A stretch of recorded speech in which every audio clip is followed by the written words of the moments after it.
દાખલા નંબર 5. આ દાખલામાં માત્ર ભારિત સરેરાશ નફો જ શોધવાનો છે. તો ભારિત સરેરાશ નફો શોધતી વખતે સૌપ્રથમ ટાઇટલ આપીશું વર્ષ, નફો ગુણ્યા ભાર બરાબર ભારિત નફો. હવે વર્ષ, ક્રમબદ્ધ વર્ષ લખાશે. વર્ષ 1999, 2000, 2001 અને 2002. 4 વર્ષો આપેલા છે.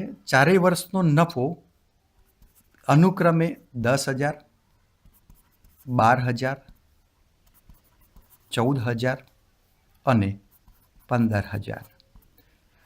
ત્રીજું સ્ટેપ છે ભાર આપવાનું. ભાર આપતી વખતે દૂરના વર્ષને ઓછું મહત્વ આપવામાં આવે છે અને નજીકના વર્ષને વધુ મહત્વ આપવામાં આવે છે.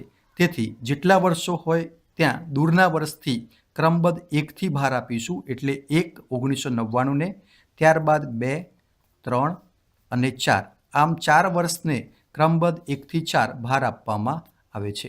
હવે નફો ગુણ્યા ભાર બરાબર ભારિત નફો મળે છે. પ્રથમ વર્ષમાં 10,000 ગુણ્યા 1 બરાબર ભારિત નફો થશે 10,000. બીજા વર્ષે 12,000 ગુણ્યા 2 એટલે કે 24,000 નફો થશે. ત્રીજા વર્ષે 14,000 ગુણ્યા 3 એટલે કે 42,000 નફો થશે.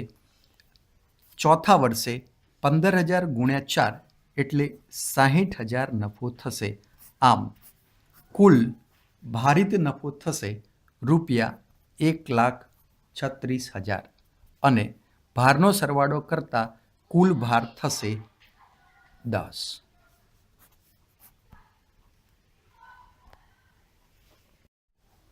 હવે ભારિત નફો શોધીશું. ભારિત સરેરાશ નફો બરાબર એનું સૂત્ર બને છે કુલ ભારિત નફો ભાગ્યા કુલ ભાર. ભારિત નફાનું જે સરવાળો છે એ કુલ ભારિત નફો છે જે 1,36,000 અને ભારનો જે સરવાળો છે એ કુલ ભાર બને છે 10. એટલે 1,36,000 ભાગ્યા 10 બરાબર ભારિત સરેરાશ નફો મળશે ₹13,600.